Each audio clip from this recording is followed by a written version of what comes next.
آج مسلمانوں نے چھوڑا قرآن، اسی لیے رسوائی، ذلت، پریشانیاں، بیماریاں، بے برکتی ہمارا مقدر بنی ہوئی ہے۔ صحابہ کی زندگیاں اٹھاؤ، اس قرآن کے پیچھے کتنی تکلیفیں اٹھائی۔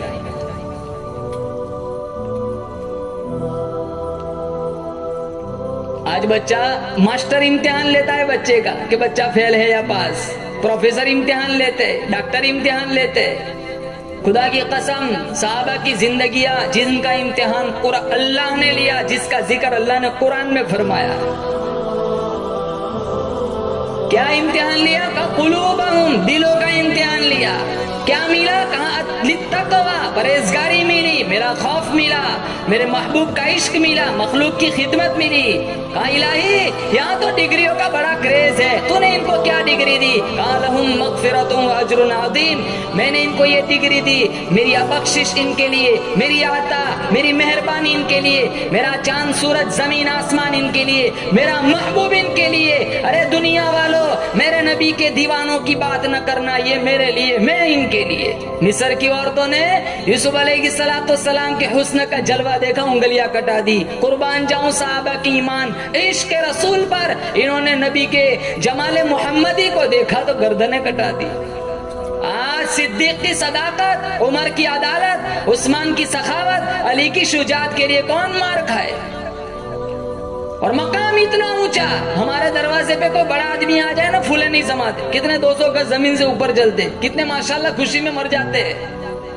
دروازہ دیکھو مقدر صدیق کا، دروازہ صدیق کا ہے، دلہا امام الانبیاء بن کے آئے، دلہا امام الانبیاء تشریف لائے۔ عائشہ رضی اللہ تعالیٰ عنہ کی عمر 6 سال، اللہ کے نبی صلی اللہ تعالیٰ علیہ وسلم کی عمر 53 سال۔ کون باپ اپنی بیٹی حوالے کرے گا؟ نعوذ باللہ وہ بات نہ تھی کہ اللہ کے نبی کو سونے کے تخت پر بیٹھا ہوا دیکھ کر صدیق اکبر نے اپنی بیٹی حوالے کر دی۔ اس دن حوالے کی تھی جس موقع پر اللہ کے نبی کے گھر میں 4 دن کے فاقے ہوا کرتے تھے۔ اس کائنات میں اللہ کے نبی صلی اللہ تعالیٰ علیہ وسلم کے بعد سب سے بڑا امتی میرا آپ کا ایمان ہے، صدیق اکبر رضی اللہ تعالیٰ عنہ کی ذات اقدس ہے۔ عشق تو انہوں نے نبھایا، جبریل کو نکال دو معراج نہیں، صدیق کو نکال دو ہجرت نہیں۔ جبریل سدرۃ المنتہا سے واپس آ گئے، صدیق اکبر آج بھی روضے رسول میں ساتھ ہے، آج بھی ساتھ ہے۔ جس نے سب سے پہلے کلمہ پڑھا ابو بکر، جس نے سب سے پہلے مومن ہونے کا اعزاز پایا ابو بکر، جو سب سے پہلے ہجرت میں ساتھ چلا وہ ابو بکر، جس نے اسلام کی تاریخ میں سب سے پہلے کعبہ میں خطبہ دیا وہ ابو بکر، جس نے آقا کی گود میں سب سے پہلے 40,000 دینار رکھے وہ ابو بکر، جس نے آقا کو کاندھوں پہ اٹھایا ابو بکر، جسے قرآن نے ثانی اثنین کہا وہ ابو بکر، جسے قرآن نے والذی جاء بالصدق کہا وہ ابو بکر، جسے قرآن نے اولئک المتقون کہا وہ ابو بکر، جسے قرآن نے اذ یقول لصاحبہ کہا وہ ابو بکر، جو غار میں سب سے پہلے داخل ہوا ابو بکر، جو غار سے سب سے پہلے باہر آیا ابو بکر، نبوت چل کر جس کے دروازے پہ گئی وہ ابو بکر، جس نے نبی کو کاندھوں، جس نے نبی کو گود میں سلایا وہ ابو بکر، جس نے سانپ کا ڈسنا برداشت کیا وہ ابو بکر، جس لیڑی میں آقا نے اپنا لعاب لگایا وہ ابو بکر، جس نے سانپ کا ڈسنا برداشت کیا پھر بھی آقا کو نہیں جگایا وہ ابو بکر، جس نے بلال کو آزاد کرایا وہ ابو بکر، جس نے عامر بن فہیرہ کو آزاد کرایا وہ ابو بکر، جس نے ابو فقیہ کو آزاد کرایا وہ ابو بکر، جو ام معبد کی جھونپڑی میں پہلے پہنچا وہ ابو بکر، جو قبا کے مکان میں پہلے آیا وہ ابو بکر، جس نے قبا کے مکان میں پہلی اینٹ رکھی وہ ابو بکر، جس نے ریاض الجنت کا ٹکڑا خرید کر کے دیا وہ ابو بکر، جس نے مسجد نبوی کی پہلی اینٹ رکھی وہ ابو بکر، جو بدر میں ساتھ آیا وہ ابو بکر، بدر کے میدان میں آقا کو سجدی کی حالت میں جس نے سینے سے لگایا وہ ابو بکر، جس نے صلح حدیبیہ کا مشورہ دیا وہ ابو بکر، جس نے عثمان ابن عفان کو روانہ کرایا وہ ابو بکر، جس نے ٹاٹ کا لباس پہنا وہ ابو بکر، جو غزوہ خندق میں ساتھ چلا وہ ابو بکر، جو فتح مکہ میں ساتھ آیا وہ ابو بکر، آقا کی زندگی میں جس نے آقا کے مصلی پر کھڑے ہو کر نمازیں پڑھائی وہ ابو بکر، آقا نے جس کو اپنے مصلی کا وارث بنایا وہ ابو بکر، جس نے آقا کی وفات کے بعد مسلمانوں کو، امت کی ایمان کو سنبھالا وہ ابو بکر، جس نے منکرین زکات کا خاتمہ کیا وہ ابو بکر، جس نے مسیلمہ کذاب کا خاتمہ کیا وہ ابو بکر، اللہ کے غصے کو ٹھنڈا کر کرنے کے لیے آقا جس کا نام اعمال پیش کریں گے وہ ابو بکر، جنت کے 8 دروازے جسے اپنی طرف بلائے وہ ابو بکر، آدم سے عیسیٰ تک تمام امتیں باہر ہوں گی، جو سب سے پہلے جنت میں جائے گا وہ ابو بکر، وہ پہلا مددگار، وہ پہلا صحابی، نبی نے جسے ہر قدم پہ دعا دی، وہ افضل بشر بعد از انبیاء ہے، وہ جانے صداقت، وہ جانے وفا ہے، فرشتے اسی کی اداؤں پہ عاشق، اسی کی نماز و دعاؤں پہ عاشق، نبیوں سے کمتر، اماموں سے اعلیٰ، محمد سے ہر دم وفا کرنے والا، بشر کی شرافت کا معیار ٹھہرا، صداقت کا اونچا وہ مینار ٹھہرا، وہ چلتا ہوا ایک باب حرم تھا، وہ سارے کا سارا قرآن جیسا، خدا کے ایک ایک فرمان جیسا، خدا اس سے راضی ہوا وہ خدا سے، اسی کے لیے ہے بڑے سب مراتب، جھکاتا ہے نظر عمر اس کے آگے، کھڑا ہو کے شام و سحر اس کے آگے، وہ کتنا بڑا ہے خدا جانتا ہے، وہ کیسے بنا ہے خدا جانتا ہے۔ سچے عاشق رسول تو مسلمانوں یہ تھے۔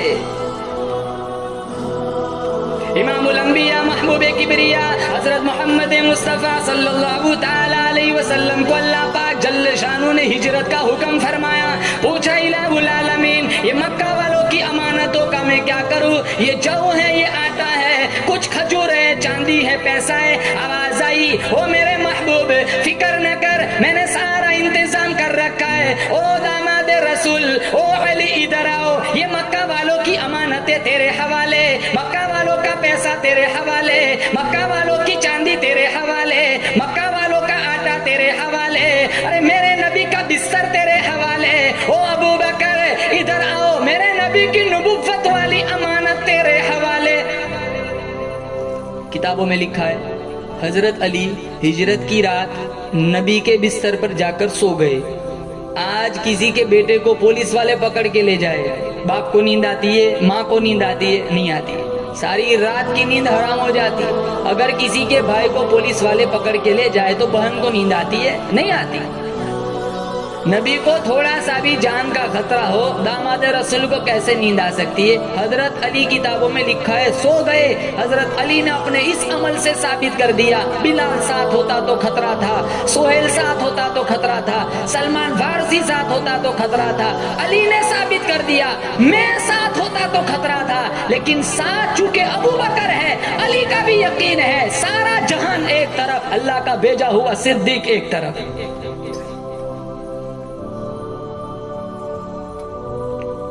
اور ایک بات، جب ہجرت کا حکم فرمایا تو اللہ کے نبی صلی اللہ تعالی علیہ وسلم نے پوچھا الہ العالمین جاؤں کہاں، کدھر جاؤں، کس کو ساتھ لے کے چلوں؟ میرا آپ کا ایمان ہے اللہ کی اجازت کے بغیر نبی لب کشائی بھی نہیں کرتا، اللہ کی اجازت کے بغیر نبی اٹھا ہوا قدم زمین پہ نہیں رکھتا، اللہ بڑا بے نیاز ہے۔ امام الانبیاء محبوب کبریا حضرت محمد مصطفیٰ صلی اللہ تعالی علیہ وسلم نے پوچھا الہ العالمین کیسے جاؤں، کہاں جاؤں، کس کو ساتھ لے کے چلوں؟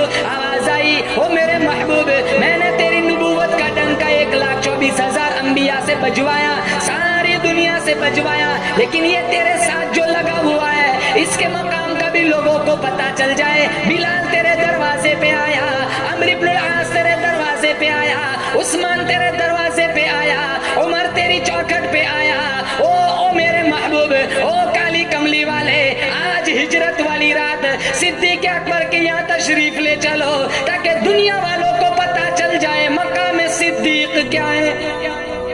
تشریف لے گئے، کنڈی کھٹکھٹائی، آواز لگائی، ننگے پاؤں صدیق اکبر رضی اللہ تعالیٰ نے دوڑے دوڑے آئے، کہا یا رسول اللہ آپ نے کیوں تکلیف اٹھائی، مجھے بلا لیا ہوتا میں آ جاتا۔ کہا میں ویسے تھوڑا ہی ہوں، مجھے تو رب نے بھیجا ہے۔ ساری دنیا جانتی ہے ادھر عتبہ اتیبہ شیبہ امیہ ابن خلف مکہ کے سارے سردار، مکہ کے سارے چودھری نبی کے دروازے پر آئے، نبی کے بستر پر علی کو پایا، نبی کو نہ پایا، کسی مکان میں نہ ڈھونڈا، کسی گلی میں نہ ڈھونڈا، کسی چوک میں نہ ڈھونڈا، کسی بازار میں نہ ڈھونڈا، مکہ کے سارے چودھری ابو بکر کے یہاں آئے، کیونکہ مکہ والے بھی جانتے ہیں نبی اگر اپنے گھر میں نہ ملا صدیق کے یہاں ضرور ملے گا، کیونکہ مکہ والے بھی نبی اور صدیق میں جدائی نہیں مانتے۔ جب ہجرت میں چلے ابو بکر کی سب سے چھوٹی بیٹی اسما اس کے سر پر شفقت کا ہاتھ رکھا. اللہ کے نبی نے کہا اسما بتلانا نہیں ہم کدھر جا رہے. ادھر سارے مکہ کے چودھری آئے. ابو جہل نے پوچھا اسما تیرا ابا کدھر ہے, تیرا نبی کدھر ہے؟ قربان جاؤں صدیق کے گھرانے پر ہمارے گھر کی عورت ہوتی گول مول بات کر کے سرک جاتی. وہ صدیق کا گھرانہ تھا, وہ گول مول بات کے بھی قائل نہیں تھے.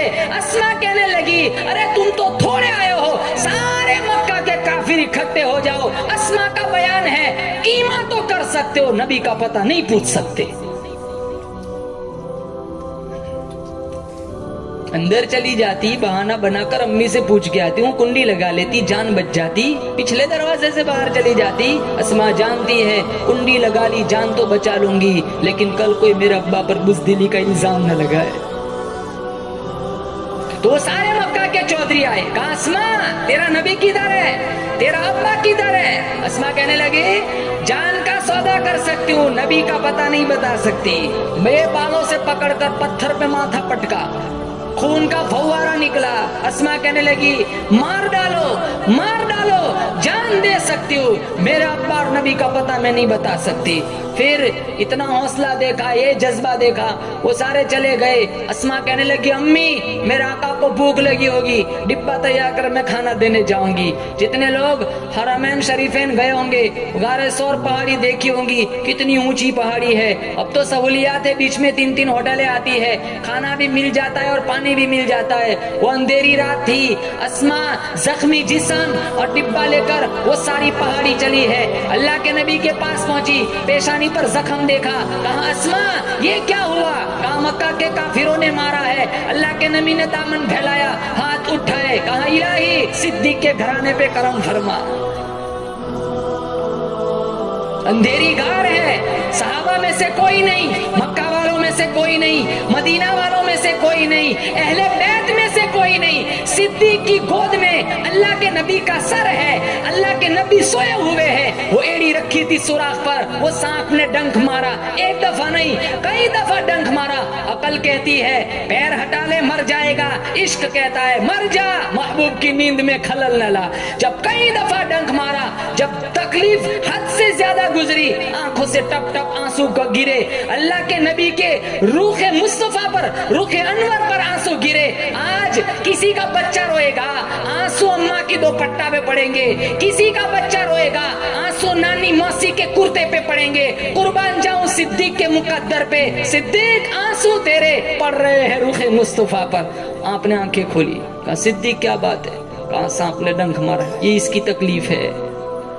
آپ نے لعاب لگایا اس جگہ, تکلیف ختم ہو گئی. مشکات شریف میں ہے صدیق اکبر رضی اللہ تعالیٰ عنہ کا جب آخری وقت آیا, یہی زہر لوٹ کے آیا تھا جو آپ کی وفات کا سبب بنا تھا. اللہ کے نبی نے پھر ایک فیصلہ سنایا, صدیق یہ ہے معاملہ غار کا, یہ ہے معاملہ غار کا.